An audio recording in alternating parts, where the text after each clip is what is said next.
Sadarkah saudara bahwa Allah begitu serius dalam memelihara saudara dan memenuhi agendanya melalui hidup saudara? Hope for today pada hari ini terambil dari Mazmur 92 ayat 13. Orang benar akan bertunas seperti pohon korma, akan tumbuh subur seperti pohon aras di Libanon.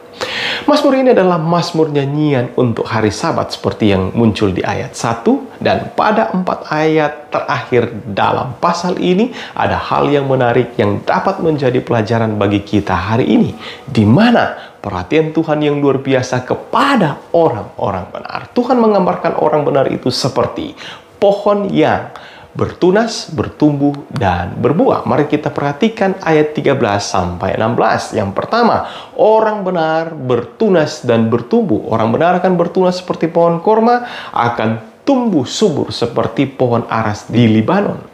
Ayat 13, terjemahan firman Allah yang hidup lebih detail menyebutkan, tetapi orang-orang yang benar akan hidup dengan subur, bagaikan pohon korma, dan menjadi tinggi bagaikan pohon aras di Libanon.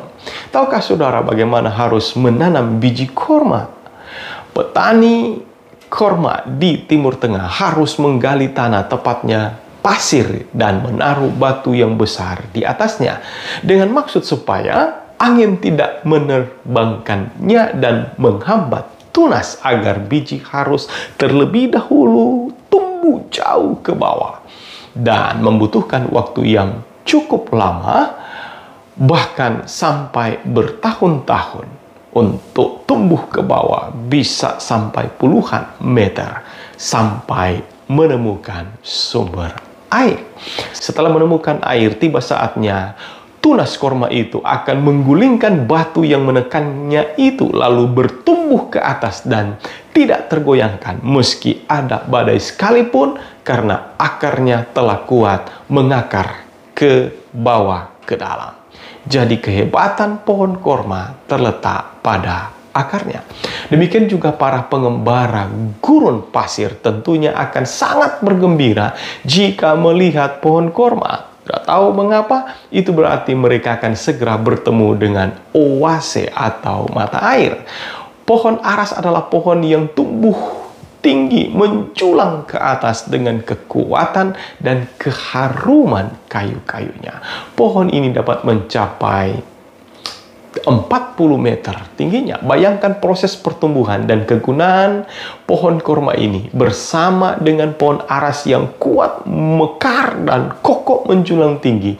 Demikianlah bagaimana mengibaratkan kuasa pemeliharaan Tuhan bagi orang-orang benar. Kemudian yang kedua, orang benar selalu dekat dengan hadirat Tuhan. Ayat 14 menyebutkan mereka yang ditanam di bait Tuhan akan bertunas di pelataran Allah kita.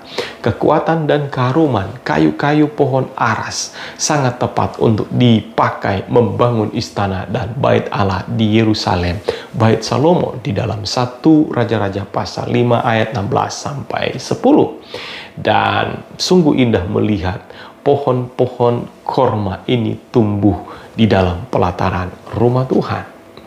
Kemudian yang ketiga, orang benar terus produktif. Ayat 15 menyebutkan pada masa tua pun mereka masih berbuah, menjadi gemuk dan segar. Pohon korma itu akan menghasilkan buah dan terus berbuah sampai pada masa tuanya. Yang keempat, orang benar menjadi saksi, ayat 16, untuk memberitakan bahwa Tuhan itu benar, bahwa Ia gunung batuku dan tidak ada kecurangan padanya.